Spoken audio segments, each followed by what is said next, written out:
Hey folks, Steve here with another Axis Empires Ultimate Edition Dice of Decision playthrough video.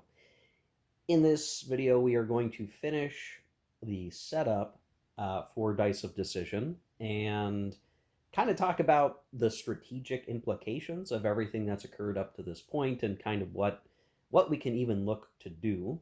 We're going to talk about the changes wrought by the Dice of Decision module, the card changes, because yes, there will be changes to the available cards for each side, each faction, in terms of what cards are they allowed to play now, what new cards are going to be added to the decks, and hopefully we'll spend this video kind of articulating all of that as we go. Now, what I'll probably be doing is explaining what I'm going to set up and then go do that off camera, just because it understandably it would take too long if I'm just fiddling around putting every counter on the map. But we'll set up things. We'll talk through it. I would like to get the counter set up, accomplished off camera as much as possible. But the cards are certainly going to drive more commentary. And then when we get to the talking strategy, that's going to be a much bigger component of the video, ideally. So that's kind of what we're going to have to look forward to. Now, just to pick up where we had left off from the previous video, we completed Chapter 2, which covers 1923 through 1936. So we do have this campaign starting in 1937, as we would expect of a grand combined campaign in Axis Empires. But obviously, things are very, very different. And in fact, the situation in the world is quite different. The world has shifted in all these things. And what we are finding now that in the aftermath of World War I and the chaos that sparks throughout the world with the defeat of the Entente powers, the primacy of the Central powers, leaves the world in a firestorm of revolution. And in fact, Germany, which has gone through some level of reform, stands as the only primary democratic power, if you could consider it democracy. It is a constitutional monarchy, a constitutional Kaiser situation in Germany. So while Germany is still an Axis faction power, its ideology is that of democracy via that constitutional Kaiser, which has some really interesting implications in the game, which we will cover in the strategy portion of this video. But Germany is surrounded by socialist communist powers. France is communist. Britain is a form of moderate communism or socialism. Russia, the USSR, or I guess it's just Russia. We'll call it Russia, is also communist, though a number of minor powers pepper the European theater of operations with independent Ukraine, Belarus, Poland. One big change, Austria-Hungary has survived the turmoil of the time and still exists, and for the moment we'll assume that Austria-Hungary is some form of monarchy still, though depending on how they align in the game, that could maybe change, or we could interpret it as changing somehow. Turkey is actually the Ottoman Empire and controls out to the Middle East, actually controls Egypt, while the rest of North Africa has gotten its independence from the European powers. Basque has broken off from Spain. Lots of kooky stuff. Ireland controls Northern Ireland. Some of the changes that we've seen over the course of our work. So, at least in the European theater of operations, we see Germany basically feeling like it is besieged by communism, and it must go on some iron crusade against the forces of communism. That kind of feels like that's the narrative here that we're going to see played out, and we're going to see some interesting bits to that, some interesting outcomes from those die rolls and the game situation that we've gotten. Die rolls and Steve just choosing it. Here I have made decisions along the way. You could see in those previous videos. In the Pacific Theater of Operations, excuse my rulebook being splayed out there. This is a bit, maybe, there's a lot of changes here, though the one that has remained the same is that Japan retains its presence as a totalitarian state. at least in this game's ideology kind of boundaries. And it isn't, uh, excuse me, necessarily surrounded by communism in much the same way, um, but it has its own challenges just the same. So there are some additional new minor countries on the board. Indochina is broken off from the control of France in its own, so, from the French communism revolution. Uh, the eastern parts of Russia have broken free, so Kazakhstan is independent. Um, Siberia is independent. Far East Republic has broken off. So if Japan wanted to beat up Russia, they actually have to wade through a number of minor countries to even get to units that are of Russian nationality. And the German Pacific Empire still exists. Germany is in control of a number of holdings in the Central Pacific that we would expect to get sold to Japan somehow, uh, to transfer control more securely to the Axis faction on the Daisenso map. So interesting that in some ways, that kind of uneven alliance exists between Germany and Japan, almost purely in a way to fend off the socialist powers out there.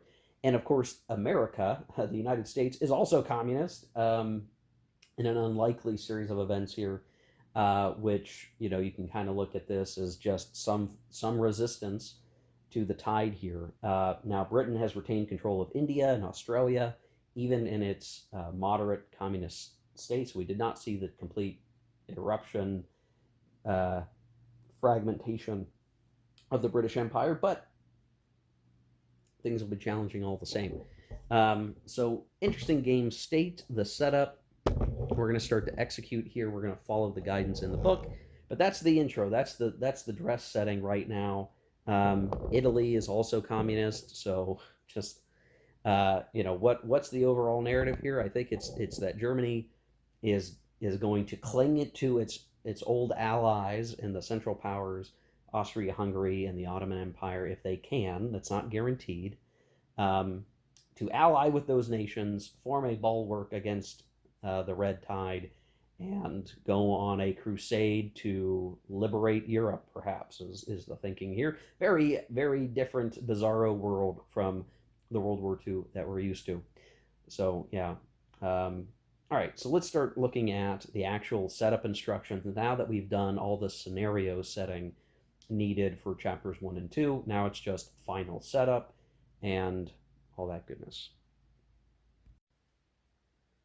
Okay, so actually doing the setup, I realized there's the decision to be made here, about the German focus areas being the constitutional monarchy that it is. We get some choices. Now, this has to do with what strategic plan marker we sort of lean into, um, for this setup. So, what this does effectively is this option, as a result of our government type and leadership type, uh, exchanges some units we would get at the outbreak of war with other units. So these aren't units we would necessarily get right away, but it would be kind of like, instead of something, we get something else. Now, here's the problem: it's a must. We must do it. We have to pick something. And then so I put the choices out here with the Schiffskrieg bits so you can understand it. Now, I will say, I think there is a piece of errata. I could be wrong. This is one of those, like, I don't know. I'm kind of making a leap here, and I'm not sure I'm gonna worry too much about it. But in the actual manual, it talks about exchanging the, I think it's like the fifth and the eighth FLK units, um, for whatever you pick in exchange, but the units that are actually associated to our marker, um, for outbreak of war, are the third and the fourth. So I had to do some cross referencing there to try to validate, and I think this is the situation. I think there's some errata in the manual book in terms of what gets exchanged out. Now, what it could mean is that they want a later set of planes exchanged, which would be fine, I guess, but um, those ones that are removed are kind of tied to some other cards, and the fifth and the eighth, or whichever ones they indicate, are each plane unit is from a different card, and they're not together, and they're both heavy bombers, which is strange because Air Force markers usually equate to both a light, a heavy bomber and a regular lighter plane unit. So I'm just using a little bit of like, I'm just going to apply some expediency here and say what's really happening. And this is technically what's happening. If we weren't playing with Schiffskrieg, you would lose out on this Air Force marker. So I'm just going to swap it out. So what this means is that these units go away and would come in if we play the strategic planning card associated with one of these options, and we would get those units on a success, the first success. And instead, we effectively get some of these things, sort of early, I guess, is the way to look at it. So how does this all work? Well, if we decide to go with the Z plan, if I'm getting this right, um,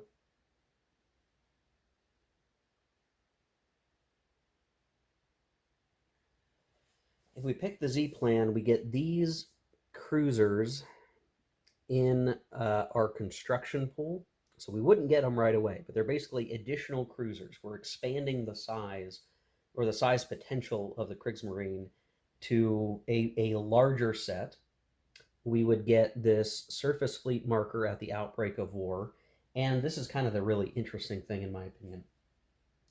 Um, we get 4 shipbuilding points to spend immediately, um, and these ships would be put in the outbreak of war conditional box. So a very rare thing for the Axis, and in particular for Germany. Like we would get an allotment with these guys being added to our force pool and available construction. We would get 4 shipbuilding points, which is a pretty good amount, honestly. Um, a number of those shipbuilding points, and we can just build what we want, which means we could actually, if we wanted to, and I'm thinking maybe I want to, we could see the build out of some German aircraft carriers. Now, these guys are kind of weak. I don't really look at them and go, oh man, these guys are going to be really good. I don't see that as being a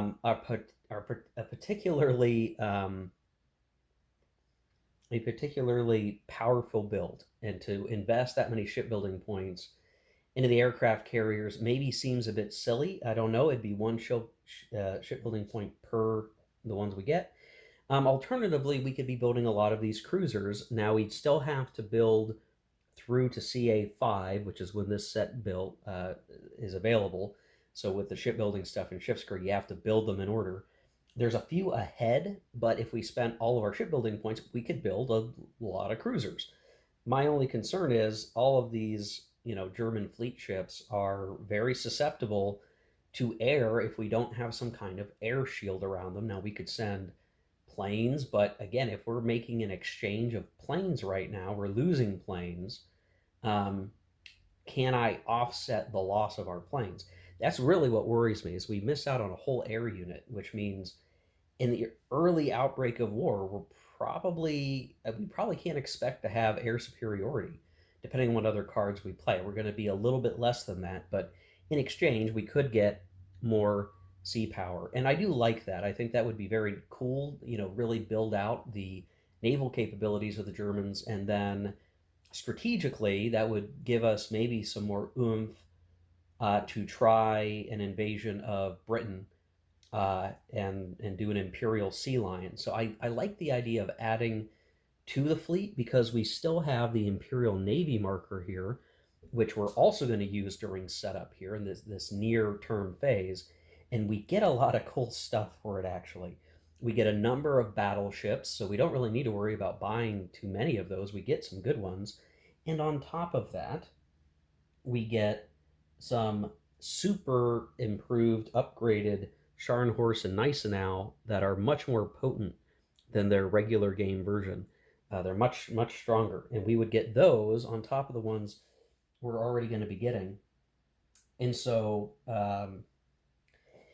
I see this as a pile strength on strength. We have the Imperial Navy. We already have a robust fleet, and then with Plan Z, we add even more to it. That's a very attractive option. Now, alternatively, if we don't do that, we could focus on U-boats and get even more of them. So we would get an extra subfleet support marker. We get some additional U-boats. That's not a bad idea either. Just having a lot more sub capability um, early could help a lot. Um, so that's certainly one thing I'm thinking about. We could pick helicopters, which is really amusing. I guess this implies we get helicopters earlier. I don't know, but this is effectively another airborne unit is what that is, and it's a pretty strong unit. Having more airborne capability early is certainly interesting, though I don't know that I can really play to the strengths of it like I maybe can with the Imperial Navy. And then finally, we have this bomber option where we would get a bomber unit early and we'd get those air units. We'd exchanged air for air, basically. Only difference is that, that bombing support marker really has to be used for bombing. So we'd have to kind of figure out how to make that work. And we might not even be able to really use this very much until we've made some great gains and maybe we can devastate some strategic hex far away. So for all of these options, they're all very interesting. Now, picking one of these doesn't mean we can't eventually try to go for that option. So we have a little bit of flexibility, but I do wonder, how interesting does the Battle of the Atlantic get if we have a strong German Navy from the outset? We're early contesting the seas from the British and potentially more likely to pressure them into a situation where we're invading the home islands and knocking them out early, or at least as early as we can hope to make them. Certainly some challenges with trying to get into Great Britain anyway. So this is the decision, the very first real decision we have to make in terms of this setup. Now we don't get very many options during setup. This is mostly just this is what we get. But the Germans had this option back in Chapter 2 for their constitutional Kaiser. So I have to make a decision. I at least wanted to show you guys the thought process here. It is going to be tricky, and I'm just going to have to lean into. So I'm going to have to pick something and see how it goes. I think I'm going to go with the Z plan and get another early surface fleet. And then for our shipbuilding points, what I think we're going to do is I am going to build the 2 carriers with this. So that's 2 shipbuilding points. And then we have 2 left. And what I'm going to do with that is I'm going to build out 4 cruisers. And you can already see the jump in capability here if I adjust the camera just a little bit. So we have to build the first one, we have to build the second one, then we get CA3 and 4. But look how much stronger these 2 units are than these 2. So just straight out of the gate, getting those 4, these will be available to us at the outbreak of war. This will add to the pre-existing Imperial Navy that we're going to have on the board.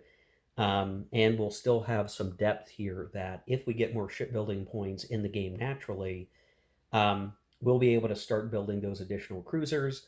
We still have some battleships that we could choose to build. So we have a few options there, but already we'll have a strong complement of cruisers. We will have battleships, we'll have a battleship line, and we will have some aircraft carriers to kind of help project air strength and not allow the British Navy to kind of get away with victories. Imagine for a second the British try to do something and they don't have their carriers available and they're just trying to get by with a regular fleet. Well, we could defend that with a German fleet, and in a day action, the German air would just kind of run roughshod essentially. Now, granted, these guys are fragile as all heck. They're very likely to get sunk, but hey, we're playing an alternate history. Let's get crazy with it. So I think that's what I'm going to do. So from here, let me adjust the camera again away from this, and we'll talk about the next steps. What I'm going to do first in the setup instructions is basically do the European theater first, and I'm going to start with the Axis, then do the Western Allies, then do the Soviets.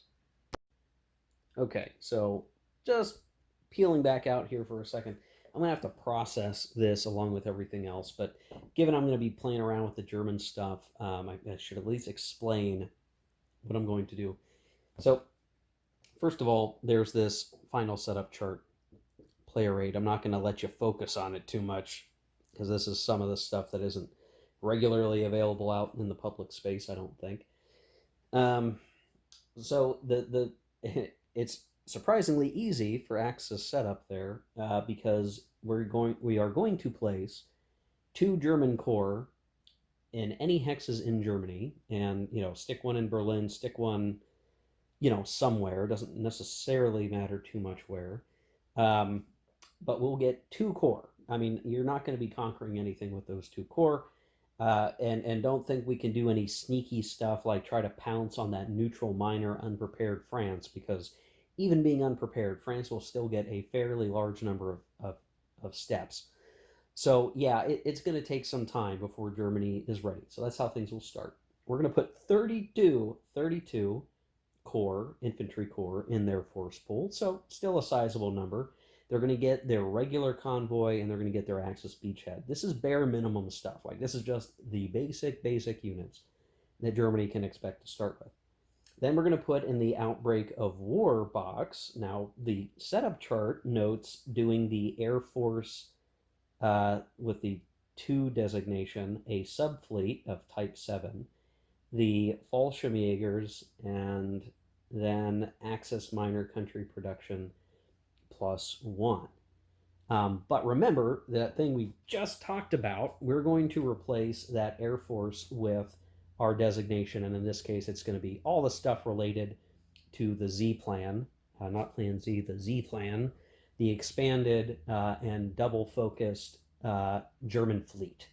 So we're going to use that as sort of our is our setup. So we'll need to make those adjustments in the outbreak of Warbox. Now, in addition to that, because we are playing with Schiff's Creek, we have to reference that.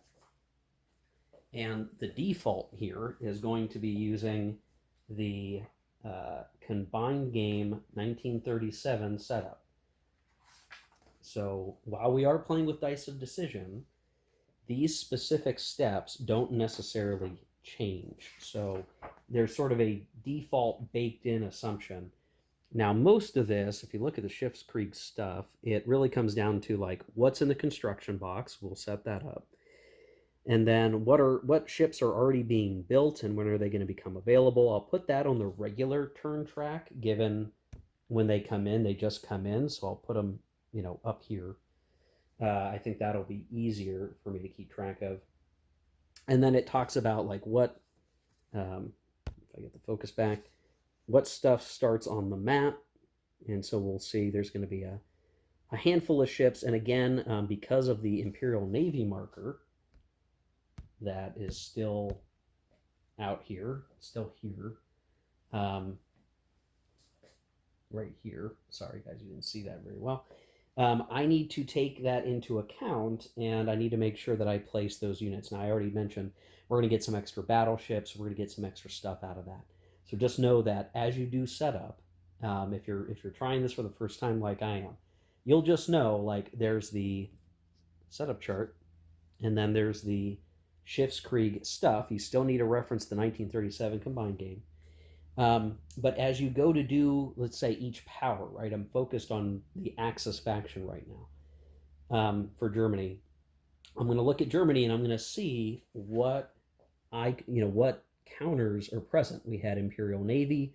We had to pick a strategy plan marker to calibrate. So I had that on the map. I knew when I am going to do the setup for Germany, I need to re-reference these counters. So each one of these counters that was here, and we'll see this elsewhere, anytime we have to set up something, we look at that country or that power, we look at what markers are present, and we reference those markers again. That was the mnemonic. Those markers are placed on the map and kept there until it's time to set up that minor country or activate that power or set up that power.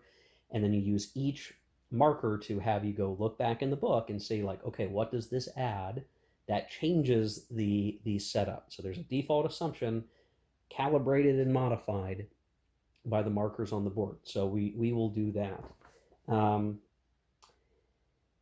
Now I could try to do Japan all at the same time, but it's easier for me to focus on the Totaler map right now. So I'm going to do all of that. So again, final setup chart. We're going to get all those infantry units set up. I do have my baggies organized such that units, beginning units, and then conditional box units for a faction are all in the same bag. So it should be pretty easy for me to get the infantry stuff out. I've already kind of pre-sorted some of the German naval stuff over here, so that should be easy to get situated. I'm already kind of ahead of the game on that. Um, and we'll double check those things. And we're going to do that for all the powers before we do the cards, because there are other things that are going to factor in. One of the other steps that we'll need to look at is for some countries like Austria-Hungary and the Ottoman Empire. We're going to count how many seated land markers they have, and that is going to potentially govern whether they get additional units in their force pool when it comes times for setup. So there's still even yet another step where we're going to count, we're going to verify something, and then we're going to put another marker potentially in Austria-Hungary or another marker in Ukraine that will denote that they are expanded, which means they get more stuff, even after all the Chapter 1, Chapter 2 stuff that we've covered so far. So now that sounds complicated, guys, and I don't know, maybe it is, but to me, it's not that bad actually. It's all very procedural. The steps are there. Kudos to Thomas Prowl and the whole team that worked on this, because I could see a lot of areas where it could get messed up, but so far everything seems to be pretty resilient, and that what I believe to be unit designation errata is so minor it's not even really thought worthy. So far so good. So I'm going to get this German stuff set up, and then we'll talk about what else is going to be on the table for the Western Allies on the Totaler Creek map.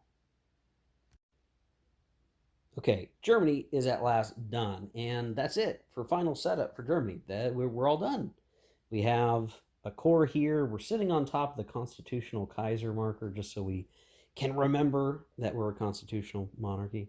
We have our Z plan token there that can stay there to remind us of our choice later in the game as needed. I can also set it aside if I choose to. I did put one of our core in Metz just to be like, aha, we do have Metz.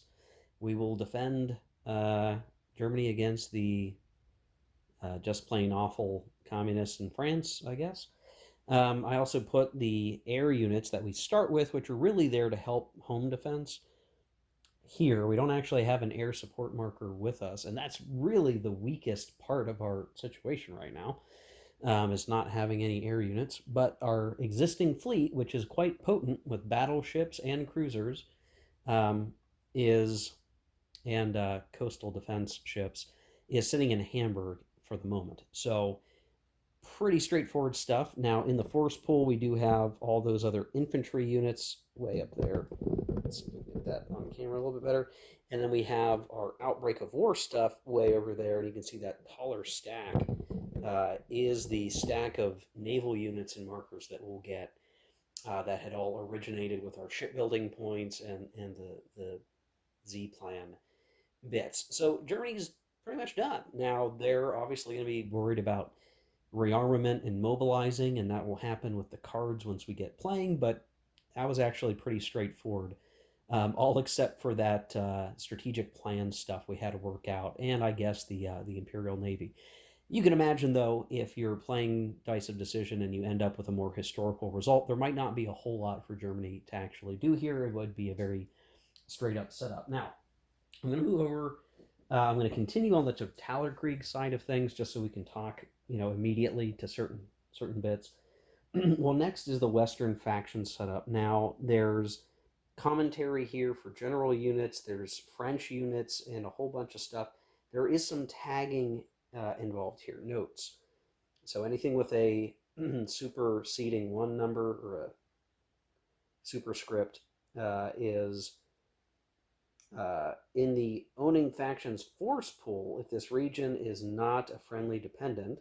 So you'd rather have that than some of the other results, because if that region is not a friendly dependent, well, then you don't get that counter at all. That's for the number two. Three, if France is a neutral minor country, and it is, set these units aside for later use. So these are going to be really all the French units. They're just not going to get set up at all for the most part. And then replace these units. This must be for Russian stuff. Replace these units with 113 cavalry Cossacks if Russia's leadership is Tsarist Russia, which it's not. So not a big deal. And then you can see there's this playing with Schiffskrieg. If you're playing the combined game, you use 49. If France is a neutral minor country, set aside all French ships for later use, so we don't need to worry about that. And then if all of Crimea, Caucasus, including the southern region, and Ukraine are not part of Russia, that's the case here. We're going to pay attention to this. Remove all Russian ships with black sea stripes from the game. So for me, that largely means stuff's going to stay in the baggies. But you can already see, those are some significant differences here. Russia does not have access to the Black Sea, which is hilarious. Love that. So they're going to not get some of their ships. And then France, obviously, as a neutral minor country, isn't going to get a whole lot. For Britain, not a whole lot has changed, but we're going to see a lack of units in Egypt. And so they're not going to get their Suez or Port Said garrisons. That sort of thing will start to play into it. Some of their detachments that would be in Alexandria will go into their force pool. So there's a few adjustments, but nothing too crazy. Britain just has the communist marker in London. So I'm going to double check, because this all just comes down to like, hey, does Britain lose anything for not having control of Northern Ireland? Probably not. I would think not. And then are there any other things we need to keep in mind for Britain? But this should be a much more straightforward setup. But you can imagine, being Britain, there's going to be a lot of ships and stuff that we're going to have to get organized. And luckily for Britain, they are not unprepared, so they're going to pretty much have their full allotment of stuff. Just the difference being, they're going to be missing some territory. Though, interestingly, they still have Cyprus, I think, and Malta, and Gibraltar. So Britain still is going to be a potent force, no matter how we look at it here.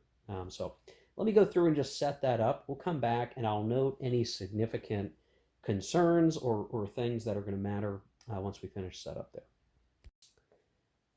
Okay, so I've actually done a lot of the busy work off camera here, and I jumped ahead of even where I thought I'd be. So I've taken care of the Western setup, the Soviet-Russian setup, and I've already kind of dug into the Schiffskrieg stuff for both maps, because ultimately, if you're going to be setting up the construction queues and setting up units, it's easier, at least the way that I did my bagging, to kind of take care of that now.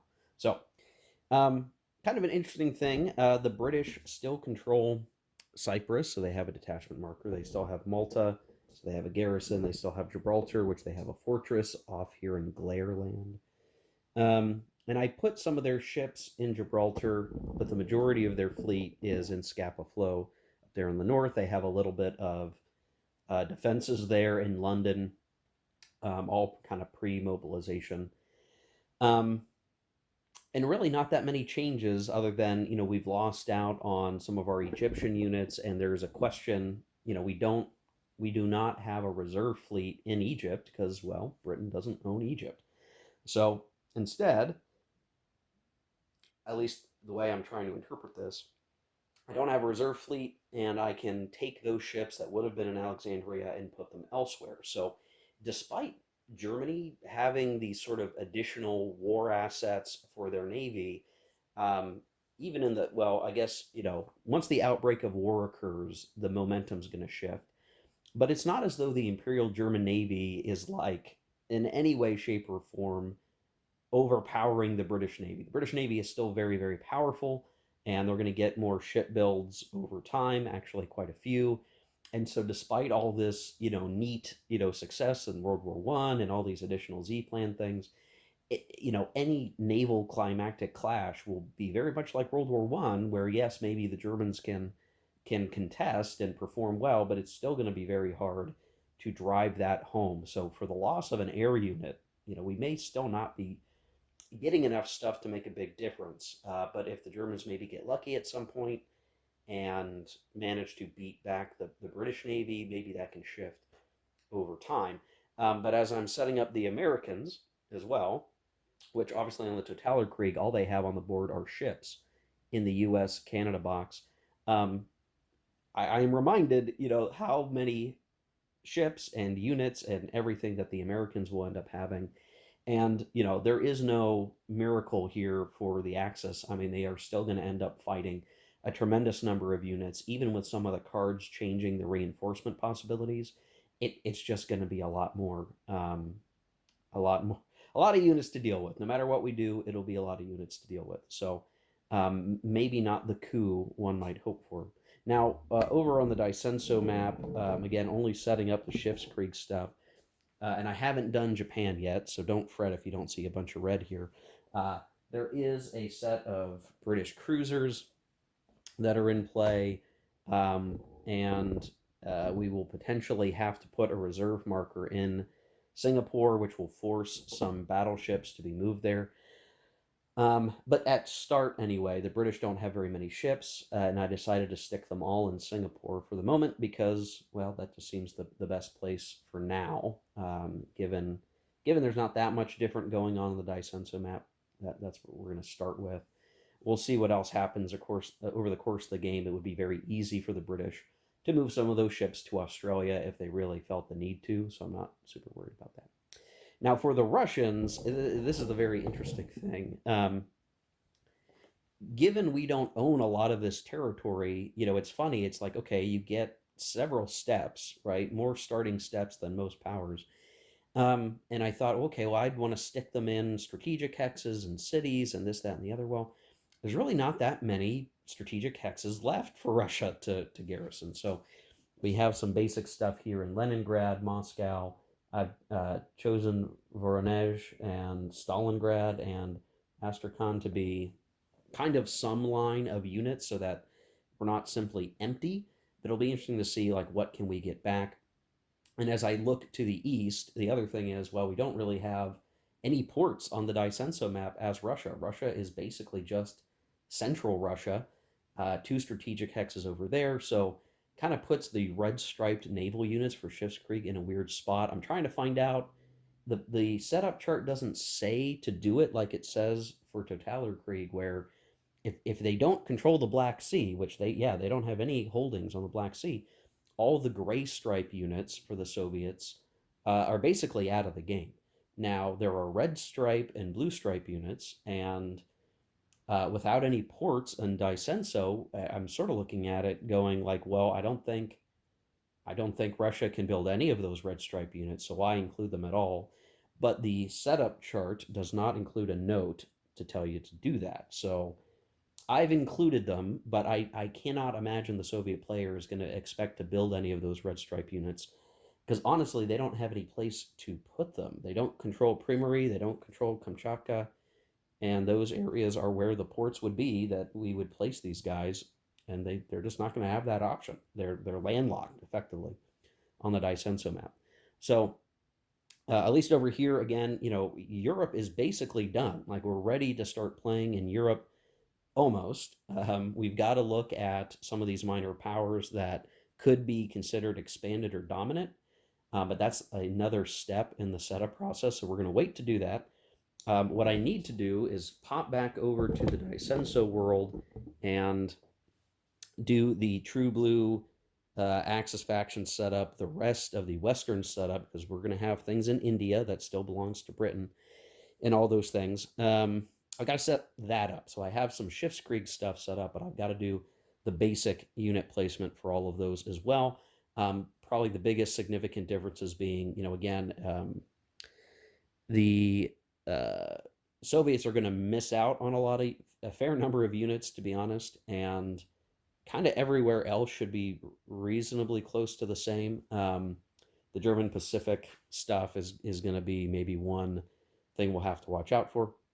Again, I think that's considered a neutral minor country on the Daisenso map, so we wouldn't set up any of those units now. So, with all that said, all that explanation, all the things going on, I will now go finish the Daisenso setup, and we'll talk about those minor powers that are becoming expanded and what rules govern that.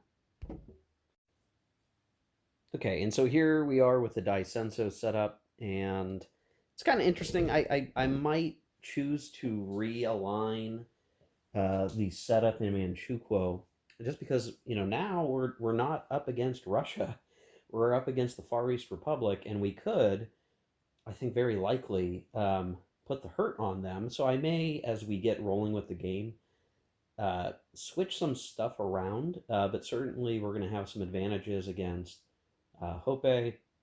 We've got some opportunities in the north, and without getting too much into the strategic element, I could definitely see where Japan is going to want to go north, and grab a lot of the territories in the northern part of the map, seize territory there, and then basically be able to operate well, elsewhere. But we'll see. I don't know. It's too early to tell exactly how this is going to go. The Japanese have a fleet operating in the home islands. They also have a smaller fleet in Formosa for the moment. Not sure where else I'd want to put them. So for now, just looking to be able to support coastal activities as needed. And then for the Americans, that's going to be hard to see because it's in the glare, but they have their carriers and much of their fleet as I can reasonably allow in the western U.S. box, and then in Honolulu, we do have a fleet. I have 8 battleships and 4 cruisers, as that will meet the minimum requirement of the reserve fleet marker if it does indeed come out onto the map later as we get playing the game. Now, I want to talk quickly about the expanded country stuff. So, ordinarily, what you need to do here is, and I've already done this, so I've kind of gotten ahead. Just to quickly explain it, what you need to do is do a check of Austria Hungary, if it exists, France, Italy, Poland, Turkey, and Ukraine, and compare it to a threshold. And if it meets a threshold, it gets a certain marker. And when that neutral minor country activates, it could mean they get a few additional steps or units. So we did the count for Austria Hungary. They are considered expanded because they have 7 seeded markers. And what that's going to give them is functionally another HQ and a multi-step unit in their force pool. So just buffs them up a little bit. We got the same thing for Turkey here. So they have 6. They needed 5 to become expanded. Nobody reached the threshold for dominant, which would give you even more stuff. Ukraine did not meet the threshold to become expanded, so Ukraine is just Ukraine. Um, and same thing, Italy, no expansion. Poland, no expansion. France, no expansion. So this was a pretty straightforward step. These markers will stay out on the board until that minor country is activated, and we'll need to make sure when we do that, we are slow and careful to set up their baseline set of units, the units that are associated to the expanded marker, and then any other additional units that get called out for the seeded land markers that they possess, that they have in that box, because those will tend to sometimes at least add garrison units, sometimes extra steps. So that's just a sort of final roundup check to make sure you're aligned for these minor countries that could exist and maybe are stronger than historically was the case. So that is pretty straightforward. And now what we will need to do next, so in terms of our final DoD setup, we functionally completed steps 1 and 2. Now we would go to step 3, which would be to check all other DoD markers on the maps. Right now, there are no other markers on the maps that we need to do anything with for now. The counters that are on the map are really there to influence minor country setup, so we're good. So the next thing, and I think this might even be the last step. Yeah, this is the last step before we start actually picking cards and playing the game. We're going to build the deck for each faction, but that's again dealt with for Totalerkrieg and Dicenso separately. So we're effectively going to fix up 6 decks of playing cards for the option cards. So we're going to start with all the standard options you'd normally receive and play, and then we're going to consult the building charts for your faction end game, and then go item by item through either.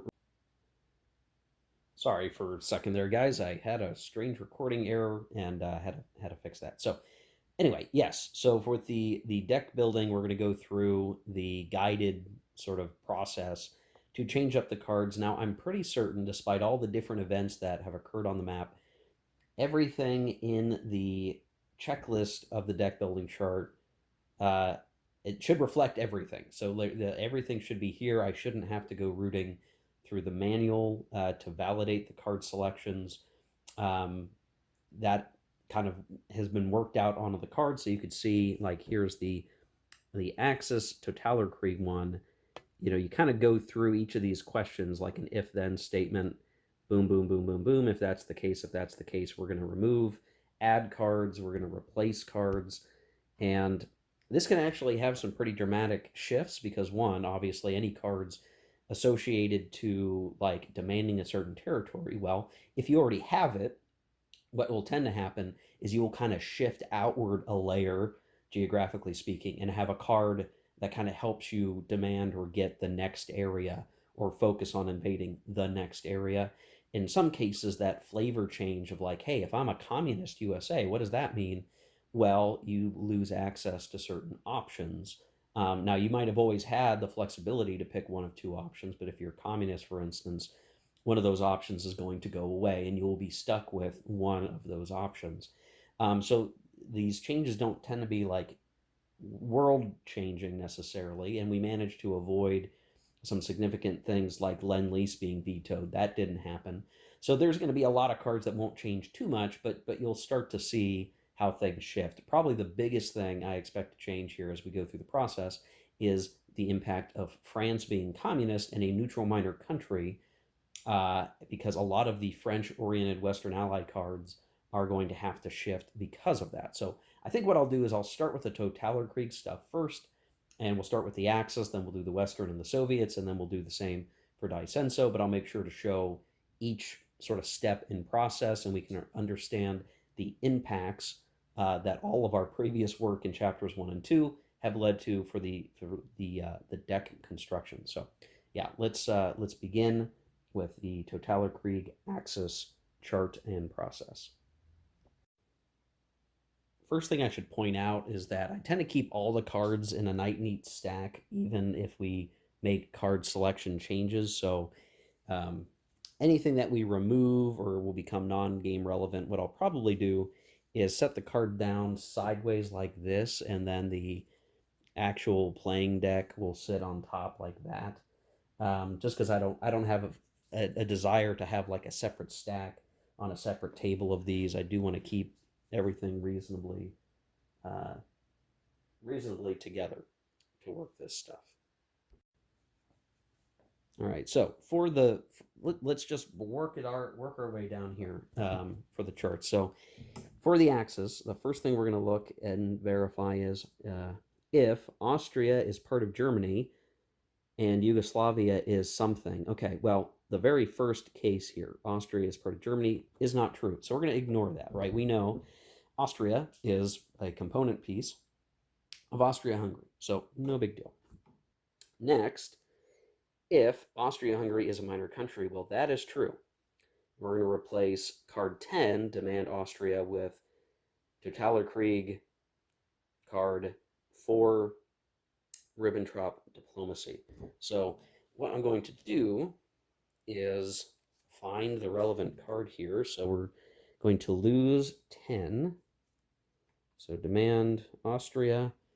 We're going to go ahead and just remove that from the deck, and then we're going to go find TKA TKA4, which is going to be way back here in these R cards, and the TKA is down here in the bottom right. That's where you're going to find the card identifier. So sure enough, Ribbentrop Diplomacy here comes in, and we're going to end up adding that to our stack. But let's look at and compare the two, because I think that'd be interesting to understand like what actually is different.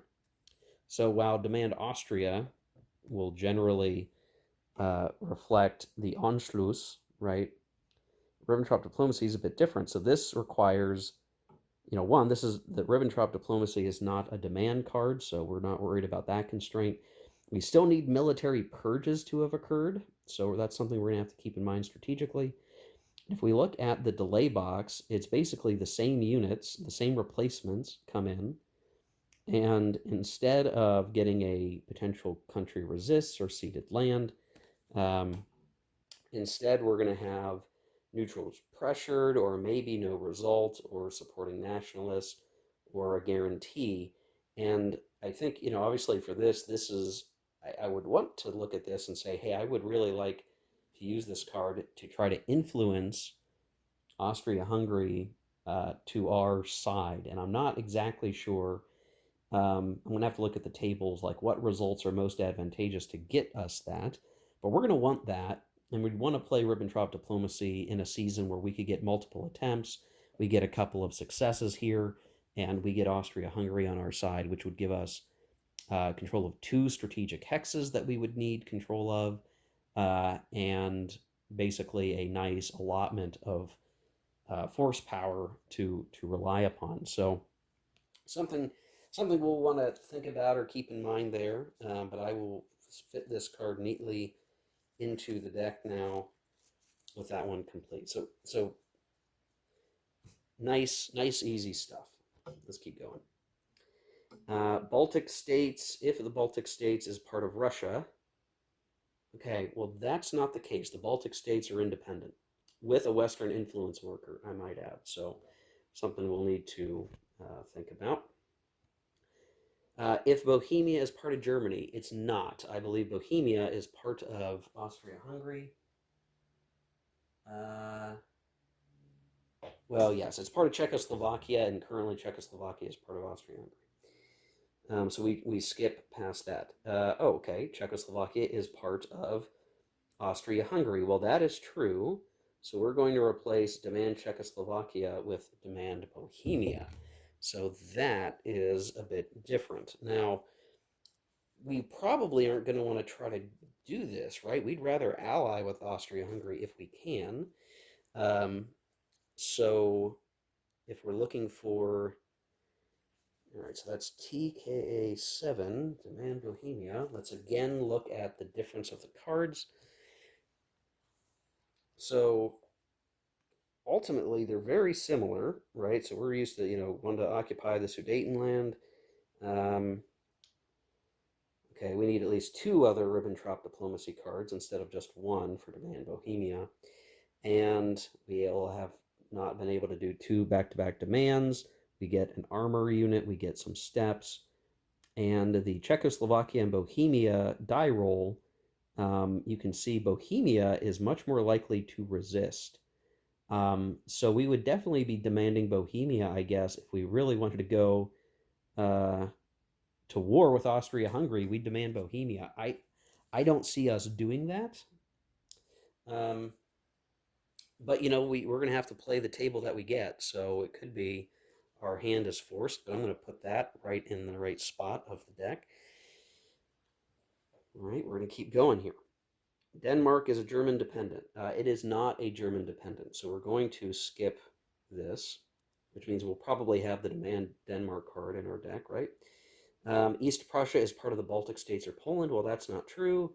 Gau-Moselland is part of Germany. That is not true. We did not pick that up in our successes. Lithuania is a German dependent. No, that is not the case. So we're going to skip past that as well. But you can see the results are, you kind of reach this extent of like what can Germany demand. And if you reach the extent of that, it becomes Ribbentrop Diplomacy usually. So you get more diplomacy options. The Polish corridor is part of Germany. Yes, that is the case. And Poland is a minor country. It is a minor country. So we're going to replace demand Polish corridor with TKA 13 demand Poland. So we go from wanting uh, the Polish corridor, and this, of course, being what leads to the outbreak of war. Sorry, the focus is off for you guys. But instead, now we're going to have demand Poland. And just to show, this is another comparison here for us. There's really not that much more to compare. We're going to get less replacement steps, which is interesting.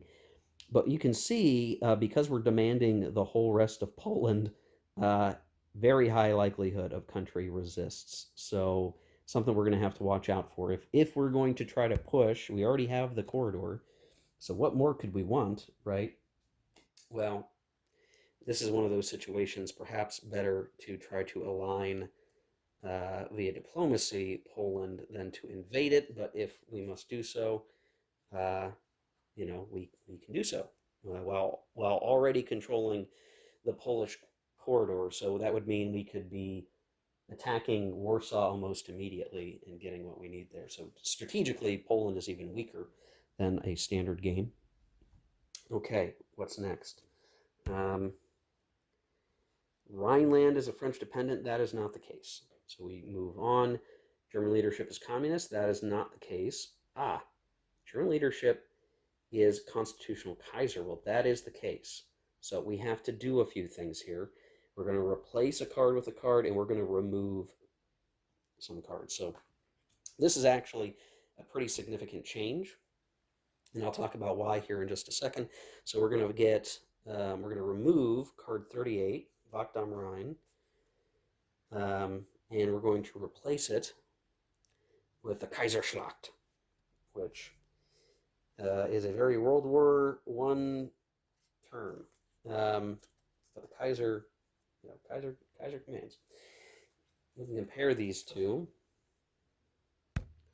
So both cards require V weapons to have been played, but Kaiserschlacht actually requires uh, a military conspiracy if Germany's leadership is constitutional Kaiser. So before we do the Kaiserschlacht, we will have had a military conspiracy occur, which that is something in terms of the card order we're going to have to be very careful of. In terms of the steps, Kaiserschlacht looks a bit weaker in that we get 4 fewer infantry steps, but we also get a roll on the directive table. So, I'm actually not sure if that's better, if that's good.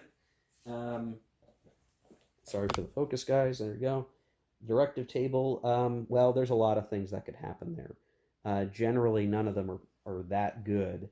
So I could kind of see this as a weak result. But we'll talk about the benefits of being a democracy later. But just we still have a powerful 2 blitz card. It's just not Wacht am Rhein. It comes with some other things that we're going to have to keep in mind as we play. Constraints and things we're going to have to watch out for. That's just the reality of it. Okay, and we're almost done with Germany here. Leadership is democratic. The leadership is constitutional Kaiser. Our ideology is democratic. Oh, I'm sorry. We still have to remove several cards actually. So let me do that. This is, sorry guys. Sorry. We got to get rid of card 30A, which is New World Order. We have to get rid of 34B, which is SS Europa. And we have to get rid of 35A, which is Operation Citadel. So just so you can see, these are the cards that we're losing access to. So no Operation Citadel, which is a pretty powerful card. SS Europa, which this is one of the cards that determines what kind of win you're going to attempt to achieve. Now, SS Europa, in a standard game, if you play this, means Germany is going to try to conquer Europe outright, and you don't get the plant your flag for victory points as the Axis powers. You need to keep the Axis strategic victory number positive to win the game. So it's not the historical result. And the New World Order is a diplomatic series of uh, things to get folks to join the Axis. But now you don't get these. These are just straight out um, not going to be the cards that we're going to get. Um, so there is that.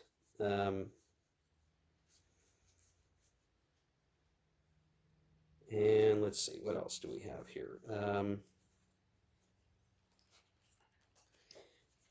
Now, just by the by, to be clear on what is left, because those cards are option cards, we are now stuck with, instead of playing New World Order, we're going to have to play Anti-Comintern Crusade, which, when you figure the rest of the world is communist, this actually makes a lot of sense. So we're going to get some additional colonial units that could be very useful for us.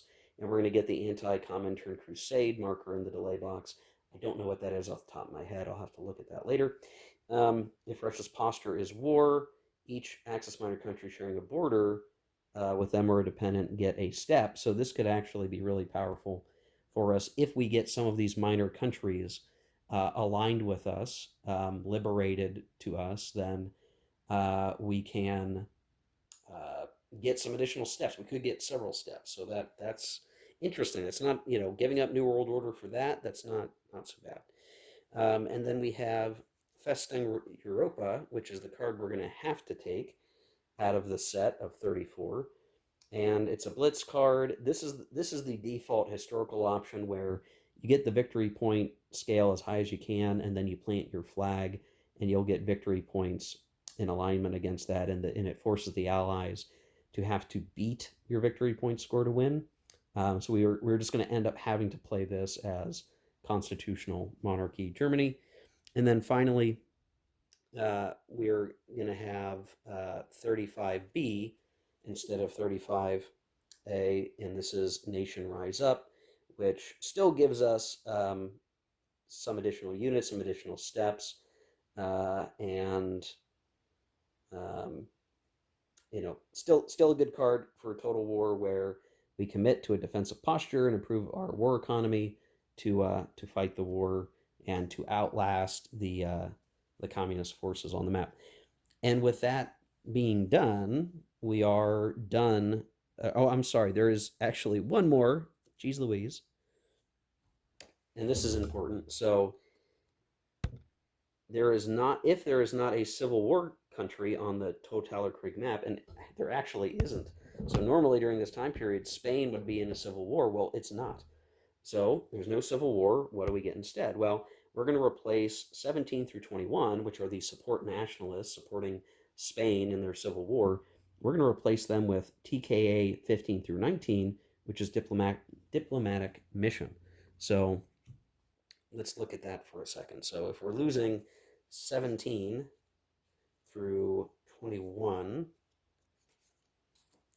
and we are instead going to get to use TKA 15 through 19.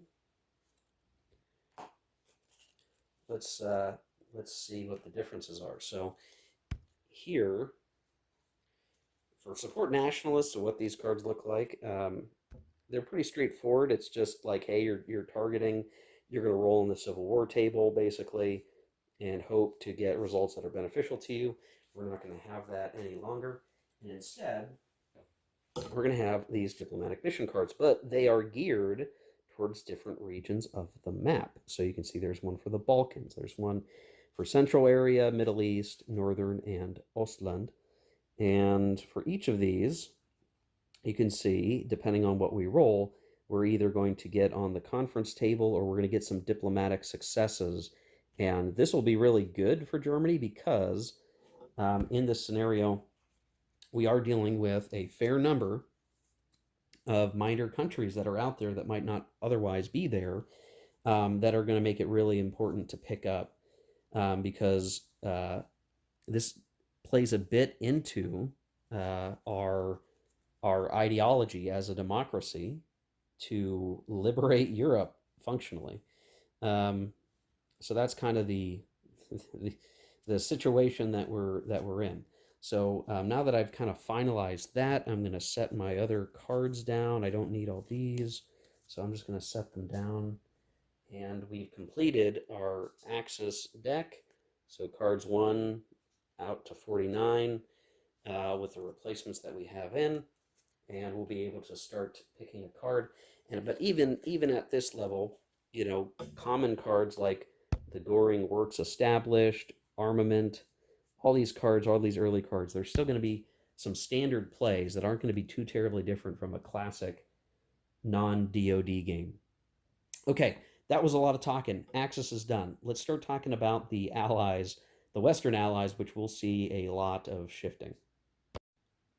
All right, now for the Western allies, we're going to do the same thing, and the process is very generally the same. So as we look at the Western allies, is Alsace-Lorraine ceded to Germany, and is France a Western minor country? Well, we do have Alsace-Lorraine ceded to Germany. However, France is a neutral minor country. So we're actually going to skip that line. And then we have any of Algeria, Egypt, Morocco, or Tunisia is a minor country. Well, in our case here, 3 of the 4 are minor countries. So we are going to actually add a card that isn't a replacement, it's adding something. So we're going to find the TKW card 13, which is for the North African League. So this is card 54. This is a pre-war card. And we can see, what does this do? Well, it requires French rearmament, which, well, we'll see what happens with this as we go further down the list. This would add a French step. But then we can see there's going to be diplomatic successes feasible in North Africa. So while these North African nations are independent, they're no longer simple dependent colonies of France. This provides an opportunity to establish some kind of league agreement that, with their, get them involved against the Axis. And in this case, I guess this would mean trying to influence them to be more communist. I guess, don't know. So I'm going to stick this card in our pile for the Western Allies with the pre-war cards. Next, either of Australia or India is a minor country. Neither of them. So in all the chaos that occurred, we ended up not going down any paths. The die rolls did not result in Australia or India breaking off and becoming their own minor country. So we'll skip that. Austria-Hungary is a minor country. Well, that is true, actually. And so we're going to get to add the Western League card, which is like this. It gets Britain some support of with a step. We need British rearmament before we can do this. But this gives us a diplomatic success in the Western landscape, which I guess I am curious. Does this count?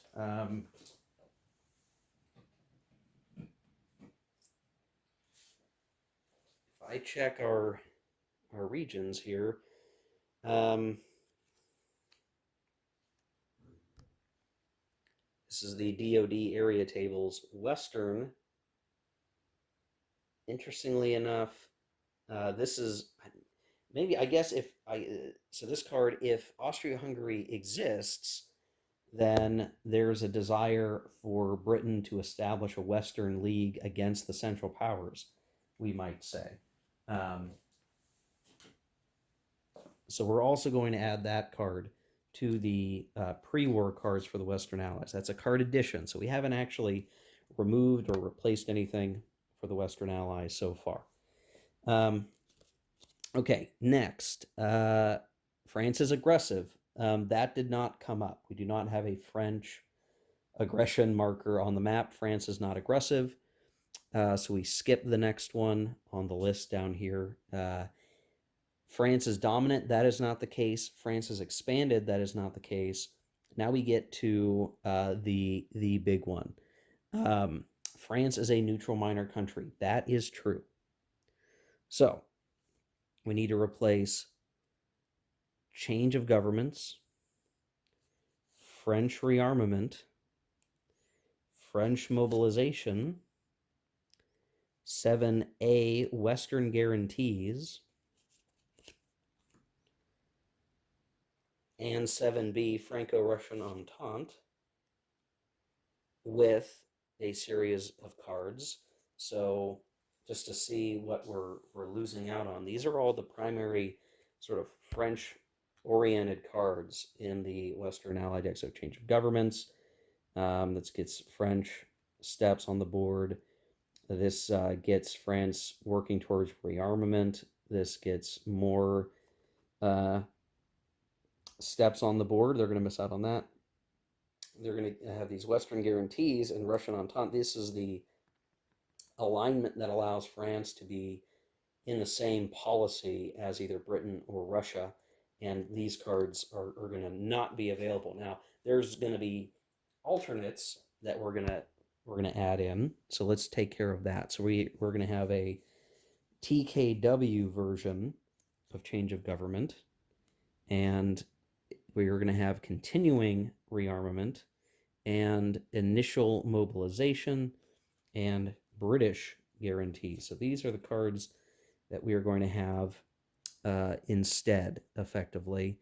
And so let's talk about what these cards look like. So we saw those. Well, here now we have change of government. It's not going to give France a step, but it is going to lead to potentially some guarantees or conferences. So Britain is going to be working on some diplomatic bits here.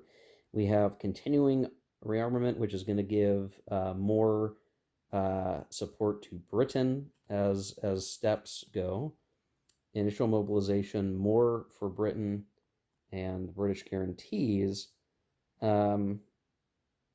So here, change the posture of Britain and Western minors to guarantees. So in the absence of France, this card is basically Britain saying, we are going to guarantee minor nations. We will declare war, or we will go to war with Germany if they invade minors. So this card getting put in is going to require continuing rearmament, but this is the card that they're going to get on the board to protect the minor nations that Germany might try to take and invade. So these cards will go into our deck. I'm going to get them slotted in. We've got a few other changes we still need to make, however.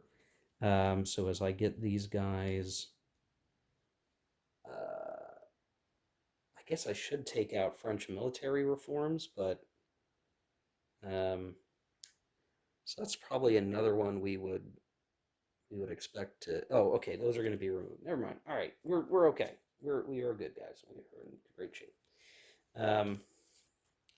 So now we have some cards we need to remove. So we're going to remove 6A.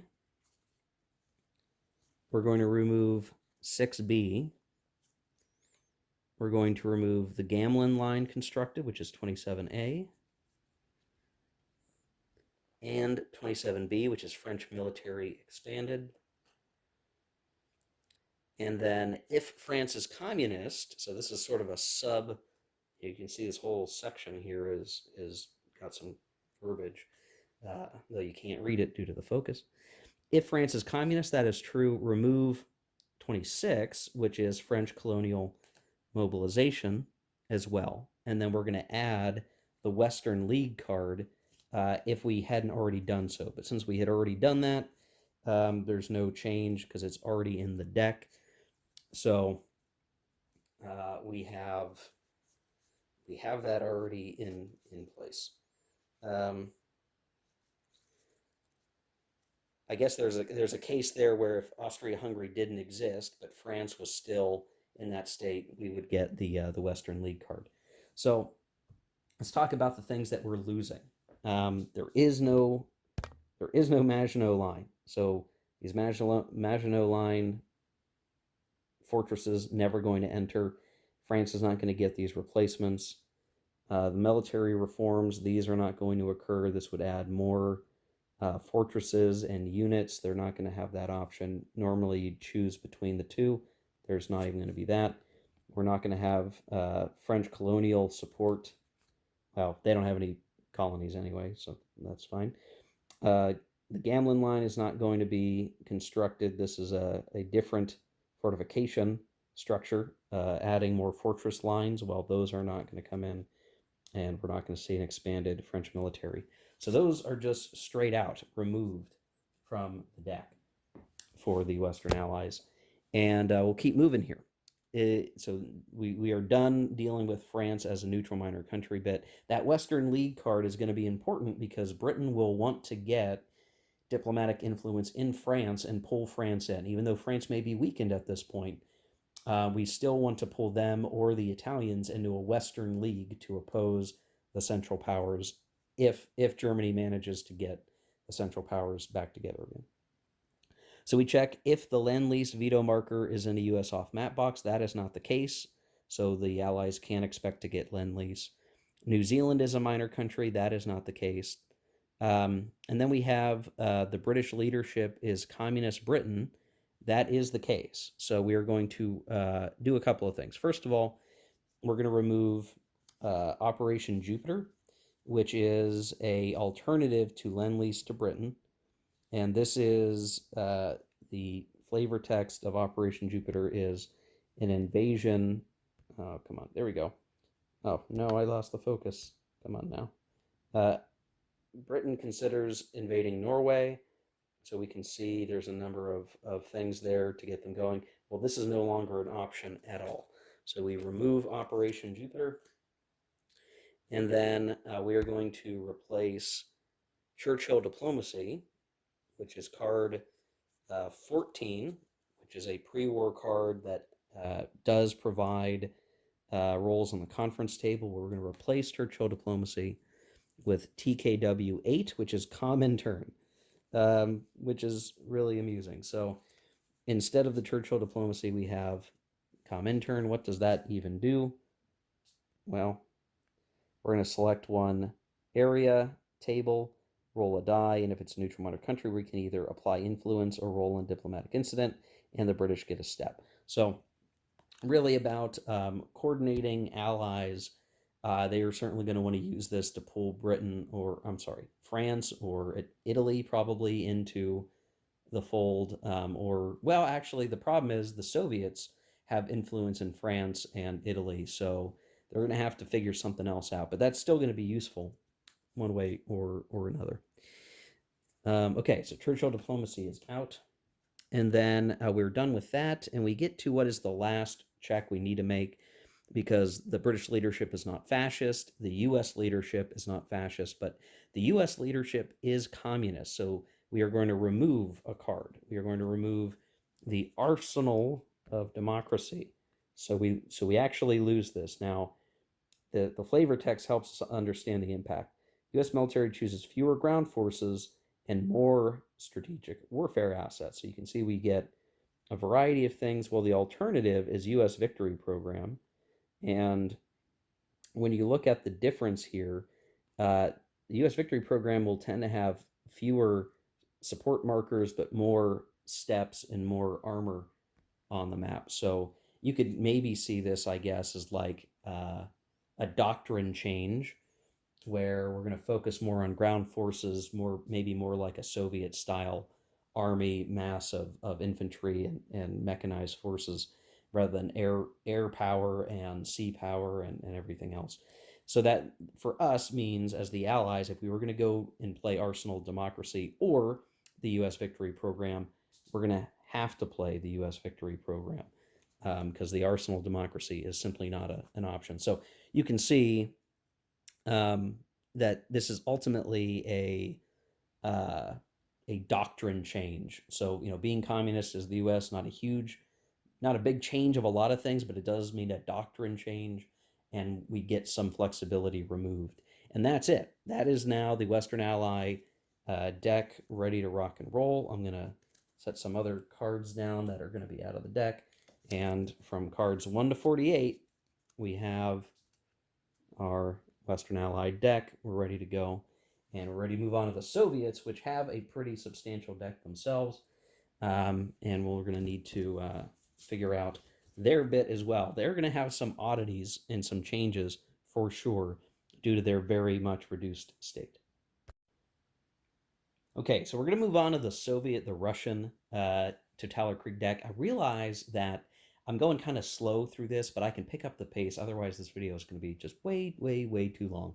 We're already going to have to move strategy discussion to another video. So let me try to get through this. I'm going to run through the Soviet stuff. I'm only going to talk about what's going to be relevant, and we'll try to quickly get the deck changed over, and then we'll switch over to the Dai Senso.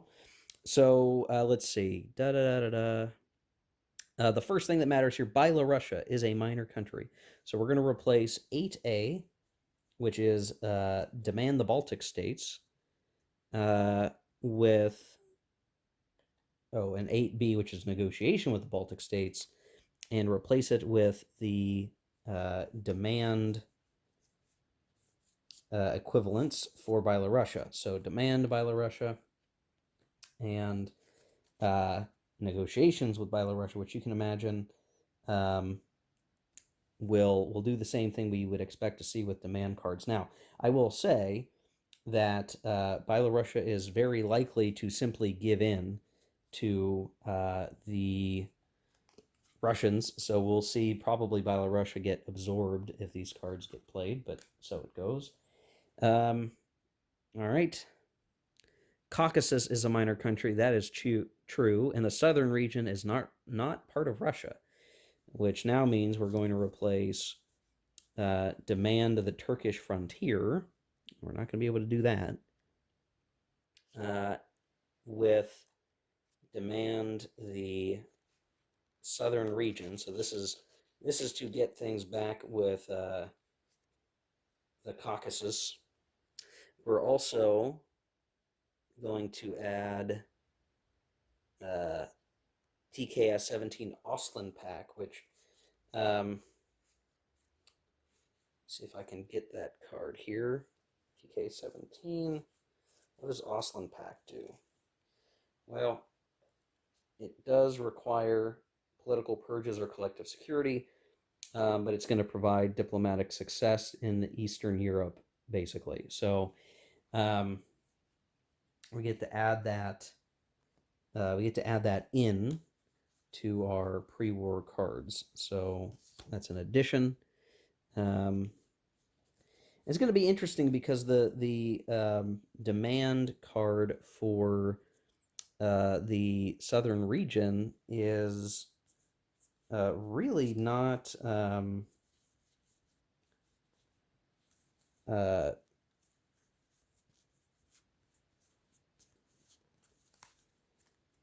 sorry, my brain just fell apart on me. Demanding the southern region is another one of these that's going to be really easy to get back into the control of the Russians. So it's like, gosh, we're not necessarily moving the football a whole lot with this, other than forcing the Soviets to spend a card to get that region back, I guess, and that can be valuable just by itself. So okay, Caucasus is a Turkish dependent. That's not the case. Collective security marker is not near Moscow. At least I don't think it was at any point. Crimea is not part of Russia. Well, that's true. So we're going to replace demand Bessarabia and replace it with demand Crimea. So sort of making one think of other activities of recent bitch. But Crimea is another one of these, more easier to, potentially easier to give in. But at least they're not getting into Bessarabia. I guess that's the key thing there. Okay, Donbass is not part of Russia. That's the case. So we're going to replace card 11, which is demand Eastern Poland. And we are going to get demand Donbass, and we would add uh, we would add the Osland Pact if we didn't already have it, but we already have that. So we've got that in. So demand Donbass. And let's see, Eastern Poland is part of Russia. That is not the case. Finnish frontier is part of Russia. That is not the case. France is dominant. No. Poland is a Russian dependent. Poland is not a Russian dependent. The political purges marker is near Moscow. That is not the case. Ukraine is a minor country. That is true. And Donbass is not part of Russia. That's true, but Crimea is. Okay, that's not the case. That would just force us to demand Ukraine, but Russia's going to have to get Crimea back and stuff first. And then that's it. So the other ones are for leadership changes. Those don't affect Soviets because they are still communists. So no major real change there. And those are all the changes for the Soviets. So you can see for them, it's going to be a lot about trying to reclaim some territory that they've lost since the end of World War One, basically.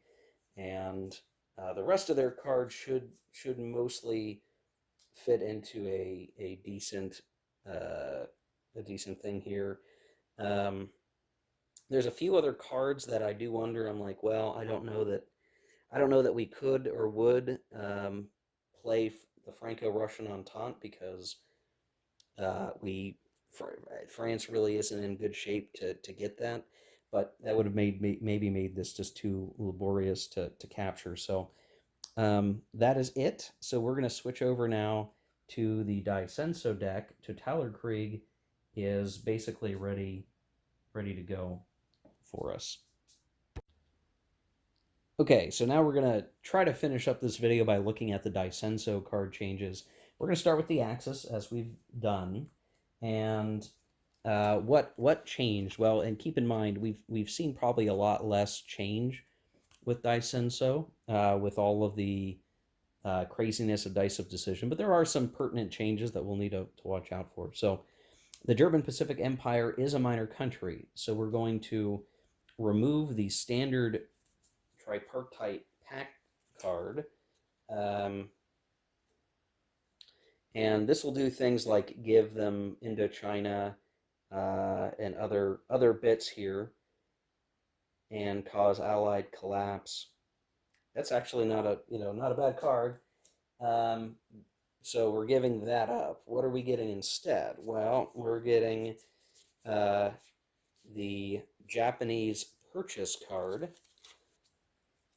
which we're going to remove the Berlin Pact. We're going to apply ceded land to any or all German Pacific dependents, which I think if we're going to play this card, we are going to purchase everything. I think that just makes the most sense.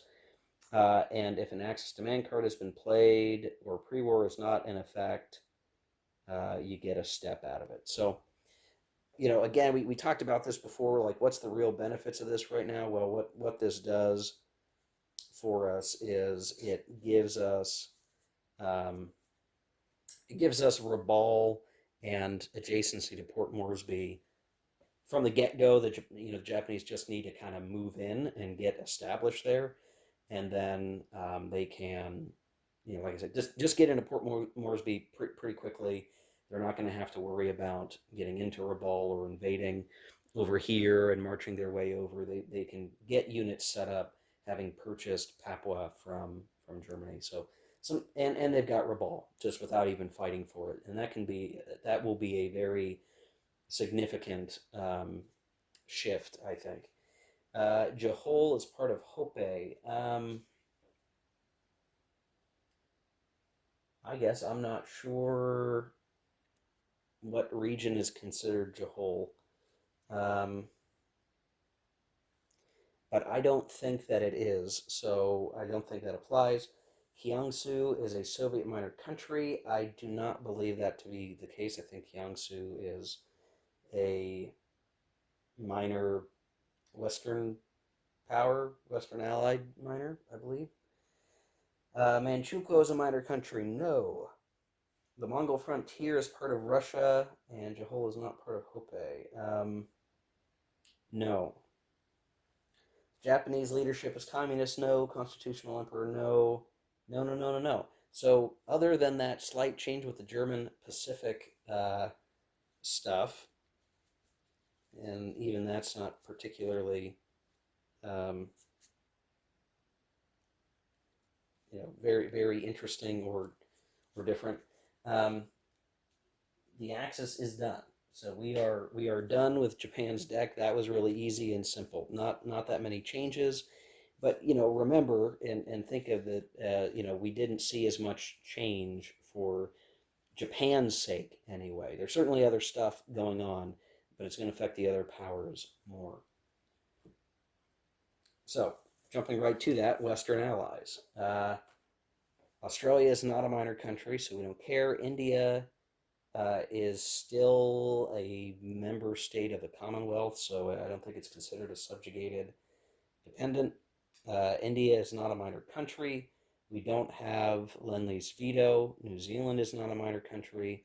The oil embargo is not in the strategic warfare box right now. Philippines is not a minor country. So the only real change for the Western Allies right now is that the U.S. leadership is communist, which means we're going to remove card 8B. Now, this is kind of interesting because this is the Philippine / U.S. Army integration, and what it does is it provides those Philippine colonial units that we've seen in other playthroughs here. And so, those colonial steps, that integration, the ability to get some steps via the Philippines is going to be going away, at least that card version of it is. Um, uh, So we're going to just straight up remove that card, which means if we're going to do anything with the Philippines, it's going to be granting their independence with the Philippine independence card. That's sort of the other option that we have in the deck that we will have. Okay, and then we are going to remove 35A, which is the Daisenso version of Arsenal of Democracy. So again, we're not a democracy. We're going to lose that. So you can see these things. The U.S. Victory Program is going to be our only other alternative. So these things where we're getting more convoys and Air Force and these units, steps, and bits, that is no longer going to be an option. We will be reliant on, again, the U.S. Victory Program, where we're going to build more ground forces. So we're going to get more units, but the focus is just a bit different. And that's it for the Western Allies. See, not a whole lot of crazy changes here for us to concern ourselves with. It's not nothing. There's some adjustments we're going to have to make, and it'll be interesting to see what about the Philippines, because if the Western Ally player doesn't give independence, um, then it's going to be really hard to get many more steps in support of the U.S. So. And that's it. Western allies are done. Now the Soviets have maybe gotten the worst deal out of all the dice of decision stuff. So um, let's see. East Turkestan is part of Russia. I don't believe that to be the case. So there you go. The Far East Republic is a minor country. That is true. And Siberia is part of Russia. That is not true. So we move on. Kansu is not the communist home country. No, I think it is. I don't think that's changed. Kazakhstan is a minor country. That is true. And Central Russia is a part of Russia. Yes. It's not a part of Siberia. That could have happened, but it did not. It could have been worse for the Russians even, right? So what do we get? We're going to replace card 20, which is Demand East Turkestan. So that's leaving the deck. And instead, we're going to get Demand Kazakhstan. Well, that makes sense. Demand. Oh, where is it? Come on. Demand Kazakhstan. There we go. So we will try to get Kazakhstan back. And as it happens, that's a 50-50 chance of resistance versus getting it. So there, we got that. Manchukuo is a minor country. No, that's not the case. Siberia is a minor country. That is true. So we're going to replace demanding Mongolia, and we're simply not going to be able to do that now. And we're going to replace it with demand Siberia. So trying to get Siberia back. As soon as I can find the appropriate card here. There we go. Demand Siberia. Now it's interesting looking at these. What does this really change about reinforcements? It's like the same number of Russian steps are going to enter the map. So it's not like this is a delay in terms of adjacency to where the Japanese are probably going to be operating. That's the main thing. So yeah, so we took care of that. Tanatuva is a part of Russia. No, I don't think it is. And then finally, the Russian leadership stuff, which there is no change there. So that's it. We're done. Um, we have done the changes for the Soviets. Not a huge number, but still things that are going to slow down the rest of the operations on the map. And we are ready to play. So from here, in talking about setup and play, the next thing that we would do here is each faction on each map would select an option card to be played at the beginning of the game and have one face down hidden as the next card that will be played in the next season. So as we start the spring of 1937, everyone's going to be picking, having had selected their card, and then their card for the summer of 1937 face down. But before we do any of that, I definitely want to talk about strategy and the things that we're going to need to do as each faction. That might be its own video here before we even start turn one. So a lot of prep for Dice of Decision, but it's all warranted. So let's wrap up this video, guys. I hope this was interesting to you. If you've watched the whole series for Dice of Decision up to this point, you've kind of followed along as we've done every step in the process to prepare our own kind of randomly influenced, but also Fiat influenced alternate history scenario to play in Axis Empires. So we'll talk about all the strategic implications of what has occurred and start talking about getting started in card selection in the next video. So see ya in that one if you're interested in watching. Hopefully this video was enjoyable to you. But in either case, thanks for watching. Take care. We'll see you in the next one. Keep on gaming.